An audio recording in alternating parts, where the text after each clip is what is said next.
my name is Sarah, and today I'm doing the Fall is in the Air tag. Emily Hornburg tagged me in this a couple of weeks ago, and I was super excited. Fall is my absolute favorite season. I love everything about it, and so I thought it would be a lot of fun to share the books that I chose as answers to these fall-themed topics. Up first, Autumn, a book with fall colors. For this one, I chose Anne of Windy Poplars by L.M. Montgomery. This is the fourth book in the Anne of Green Gables series, and Anne's journey continues as she leaves Redmond College and goes to deal with the Pringles of Summerside. I talked a little bit about Anne on this channel by now, and so you know at this point that she is my favorite character in literature. I love everything about her story, and this book in particular is one of my favorites because there is a certain rather pivotal moment in the series that takes place in it.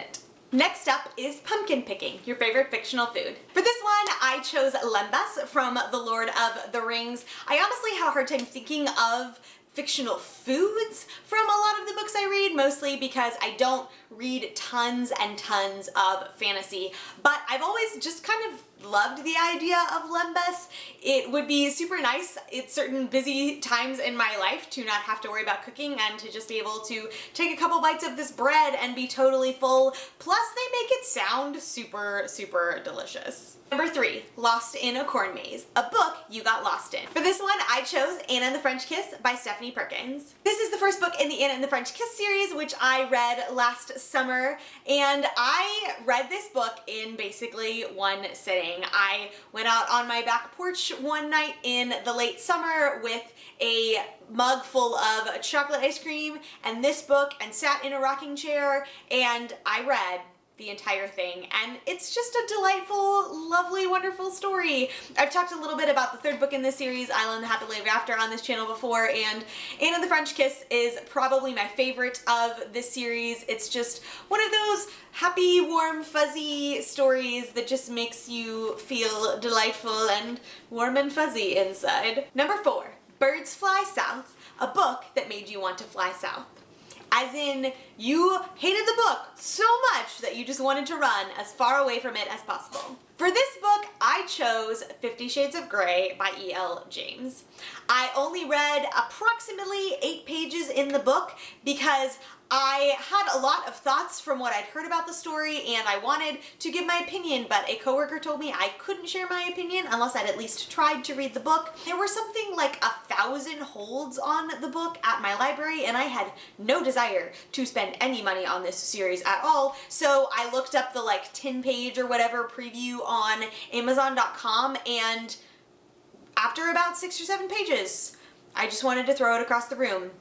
But I was reading on my laptop, so I didn't do that. So yeah, that series needs to not exist. Number 5, Sweaters, a book that makes you happy. For this one, I chose The Phantom Tollbooth by Norton Juster. I don't believe I've talked about this book on this series yet, but it is one of my absolute favorites from childhood. It is a middle grade book about a kid named Milo who doesn't really do or think about much of anything. One day he comes home and discovers a box with a toll booth in his bedroom. He gets in his car, drives through the toll booth, and winds up on an adventure in a brand new land where he must bring back the princesses Rhyme and Reason. This is an adorable, wonderful, fantastic story, and every single time I read this book, I just am reminded so much of my love for language because Norton Juster has so much fun playing with language in this book, and if you haven't read it, I don't care how old you are, you need to read it. Number 6, Ghost Story, a spooky or scary book. For this one, I chose In Cold Blood by Truman Capote. I read this during my English 111 class in my senior year of high school, and y'all, this is a creepy book. It is the true account of a grisly murder that happened in Kansas in 1959 of the Clutter family. They were murdered with no apparent motive and very little clues, and in this book, Capote reconstructs the murder itself and the investigation that led to the arrest, trial, and ultimate execution of the killers. If you like thriller and suspense novels and murder mystery type things, then you should definitely check this one out. Up next, Black Cat, a favorite fictional pet. If you watch my review on this book, this should come as no surprise, but for this one I chose Enzo from The Art of Racing in the Rain by Garth Stein. Enzo is the most endearing narrator. He is such a sweet, wonderful, fantastic dog and pet, and I just love him so much, and you just need to read this book because Enzo is he's just the best. Number 8. Demons, a favorite evil or villainous character. So for this one, I chose Queen Lavanna from the Lunar Chronicles series. I don't honestly read a ton of like fantasy or sci-fi or anything like that where there are like legitimate villains in the stories, and I have not read this entire series yet and not interacted with Queen Lavanna much, but she is deliciously evil, and I can already tell that she is probably going to be one of my top villains of all time because she's just pretty rad. 9. Grim Reaper, a character that you want dead. This should come as no surprise considering the book that made me want to fly south, but my pick for this one is Christian Grey from 50 Shades of Grey. Because seriously, he needs to not be a thing.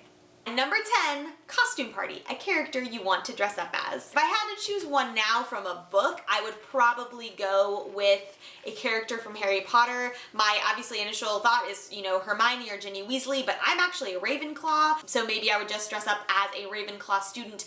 But really, the like actual fictional character that I really want to dress up as one year is Carmen Sandiego from the TV show and computer game Where in the World is Carmen Sandiego? So there you have it, friends. That is my Fall is in the Air tag. I hope you enjoyed hearing my choices for these various fall-related topics. If you have read any of the books that I mentioned, I would love to hear your thoughts on them. Thank you again so much for watching. I hope you enjoyed this video, and I will see you next time. Bye! I'm not tagging anyone in particular in this video, but if you love fall and would love to do this tag and share your choices for all of these topics, I would love to hear your answers to them.